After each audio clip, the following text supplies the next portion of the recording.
Hello प्यारे बच्चों, मुझे उम्मीद है आप सभी घर में ठीक होंगे। तो बच्चों, आज हम पढ़ेंगे थर्ड इंग्लिश और आज का जो हमारा टॉपिक है वो है हैप्पी ट्रीज़।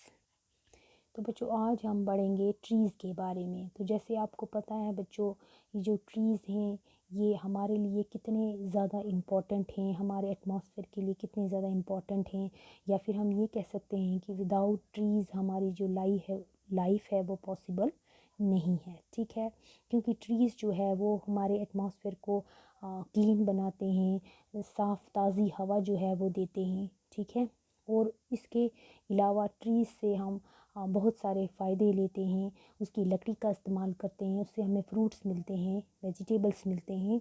ठीक है, तो इसलिए ट्रीज़ जो हैं वो हमारी लाइफ का एक बहुत ही इम्पॉर्टेंट हिस्सा है। ठीक है, तो चलो हम अब इसको पढ़ते हैं। यहाँ पे लिखा है, लेट्स रीड आउट, पढ़ें। As the men picked up their mighty saws, all the animals pleaded with folded paws.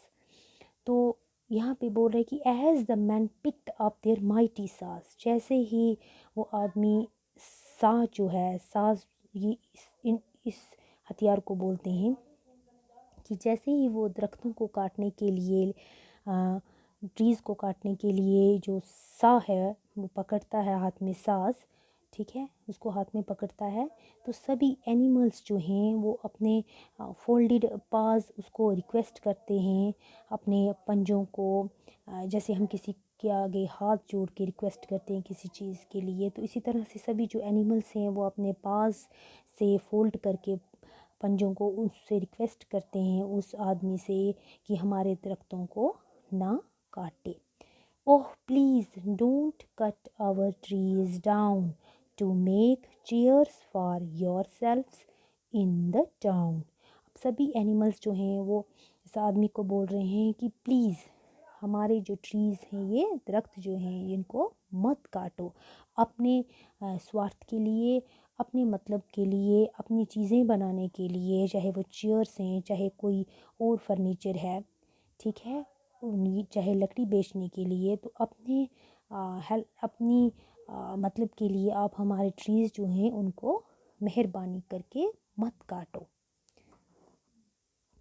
If you cut and take our trees away, birds and squirrels will have nowhere to stay. अब आगे animals उस इंसान को, आदमी को बोल रहे हैं कि अगर आप हमारे दरख्तों को काट दोगे तो जितने भी बर्ड्स हैं, स्क्वेरल्स हैं, तो उनको कहीं भी बैठने के लिए जगह नहीं मिलेगी। तो आपको पता है बच्चों, जो बर्ड्स होते हैं वो अपना नेस्ट जो है वो दरख्तों पे, ट्रीज़ पे बनाते हैं, उनका घर वहीं पे होता है ट्रीज़ पे।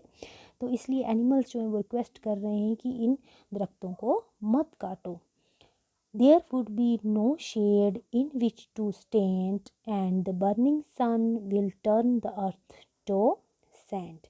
जब आप इन दरख्तों को काट दोगे तो कहीं भी जो शेड है वो नहीं मिलेगी हमें कहीं भी। जब अब धूप होती है, आपको पता है बच्चों, कहीं जब हमें गर्म लगता है, धूप लगती है, तो हम क्या करते हैं उस वक़्त, हम बोलते हैं कि कभी कहीं कोई ये दरख्त जो है उसके साए में बैठें, वहाँ पे ठंडी हवा होती है, उसको वहाँ पे धूप नहीं होती, हमें अच्छा लगता है। तो इसीलिए ये बोल रहा है कि कहीं भी शेड जो है, साए जो है वो हमें नहीं मिलेगा। और ये जो अर्थ है, ये जो ज़मीन है, ये किस में तब्दील हो जाएगी, रेत में, सैंड में बदल जाएगी। So the man took their saws away and with happiness all trees begin to sway. So अब ये उस आदमी को बोल रहा है कि इसीलिए अपनी ये जो साज हैं इनको आप दूर लेके जाओ हमारे दरख्तों से, और खुशी से आप भी जियो और हमें भी जीने दो, हमारे दरख्तों को इधर उधर लहराने दो। ठीक है, सो बच्चों, ट्रीज़ जो हैं, मैंने जैसे आपको अभी बताया, ये बहुत ही ज़रूरी हैं हमारे लिए, और इंसान को कोशिश करनी चाहिए कि वो दरख्तों को ना काटे अपने स्वार्थ के लिए, अपने मतलब के लिए, और कोशिश करे ज़्यादा से ज़्यादा दरख्तों को लगाने की, ट्रीज़ को लगाने की। ठीक है बच्चों, तो ये थी हमारी पोइम जो हमने ट्रीज़ के लिए पढ़ी। तो आज के लिए इतना ही। अपना ख्याल रखिएगा बच्चों। Thank you.